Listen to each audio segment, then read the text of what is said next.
বলতেছিলাম ভাই কথা হয়ে গেছে, যে টিমই এই ফাইট থেকে এলিমিনেট হোক না কেন আমার কিন্তু কোনো দোষ নাই, প্লিজ। আর HK blade versus Bangladesh top 1, এবার ব্লেড ভার্সেস শুভ 1 ভার্সেস 1 একটা ব্যাটল, একদম ক্লোজ রেঞ্জ ব্যাটল দেখার অপেক্ষায়। শুরুতেই নেজাত হয়ে পড়েছে নক, কিলটাকে সিকিউর করার জন্য কিন্তু আরো কিছু ড্যামেজ ছুড়েছেন।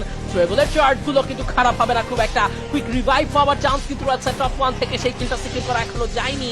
M79 থাকবে নেজাদের কাছে, M79 87 ফার্স্ট ড্যামেজটা ডেলিভার করা হয়েছে এবং সেই সাথে কিন্তু স্কাইলা চলে আসবে। নেজাদকেও সাইড চেঞ্জ করতে হবে, ব্লেড ক্লোজ রেঞ্জ এন্টার করেছে, ড্যামেজ দিয়েছে, নক নিয়েছেন এই মুহূর্তে ব্লেড। নেজাদ হয়ে পড়বে নক, তিনি নিচেও টিমই কিন্তু একজন প্লেয়ার হারিয়ে বসে রয়েছেন, তবে ব্লেডরা কি পারবেন অসাধারণ কিছু করে বসতে। উপর থেকে মেহেদি শট পেল, কানেকশন শুভর কাছ থেকে যাবে, এবার কিলগুলো সিকিউর হতে থাকছে একে একে। ক্লোজার ফাইটে এবার শুভর চেষ্টা, একটা ক্লাসের জন্য চেষ্টা করবেন, শর্ট রেঞ্জ ব্যাটলে যাবেন, চেষ্টার কমতি নেই। শুভর ক্লাস কমপ্লিট হলো, শুভ 6 থেকে 9 গোল তোলেন এবং বাংলাদেশ সফরের আশা বেঁচে থেকেছে। Red hawk they are totally wiped out from this lobby. Wow Shubho, wow wow amazing. এই ফাইটটা যারা মনোযোগ দিয়ে দেখছেন ভাই, একটা হ্যাশট্যাগ টপ 1 শুভ ডিজার্ভ।